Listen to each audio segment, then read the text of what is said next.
नमस्कार. मी राहुल कर्डिले, जिल्हाधिकारी नांदेड.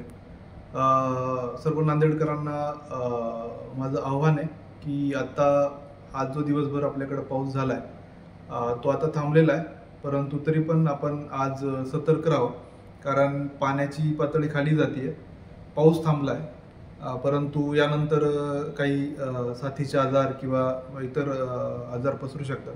तर त्या अनुषंगाने महापालिका आणि आरोग्य टीम यांना पण आम्ही सतर्क केलं आहे आणि त्यानंतर मग जे काय स्प्रेइंग असेल, फॉगिंग असेल किंवा मेडिसिनची उपलब्धता या अनुषंगाने आम्ही कारवाई करू. परंतु आपणही आपल्या आरोग्याची काळजी घ्या, हे सगळ्यांना आव्हान आहे. सद्यस्थितीमध्ये आपल्या विष्णुपुरी डॅममध्ये होणारी जी आवक आहे ती कमी झाली आहे, 86,000पर्यंत ती गेली. त्यामुळं विष्णुपुरीतून जो होणारा डिस्चार्ज आहे तो 1,06,000 होता, तो आपण आता एक गेट बंद करून तो 96,000पर्यंत कमी करण्याचा आपला प्रयत्न आहे.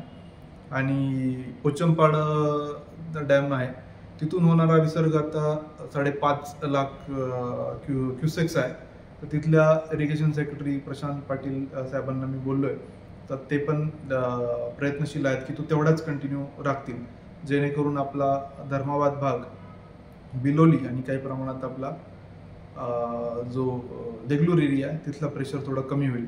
दुसरी गोष्ट म्हणजे अहमदपूर, उदगीर आणि बिदर यांच्या मी सातत्याने संपर्कात आहे. बिदर कलेक्टर आणि लातूर कलेक्टर यांच्याशी माझं बोलणं झालं आहे आणि सुदैवाने कुठला अलर्ट तिकडं नाही आहे. पाऊस तिकडं कमी झाला आहे, थांबला आहे.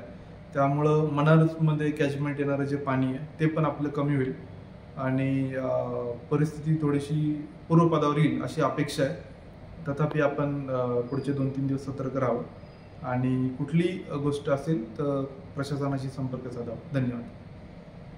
तुम्ही पाहत आहात महाराष्ट्राच्या कुशीतलं GK न्यूज मराठी.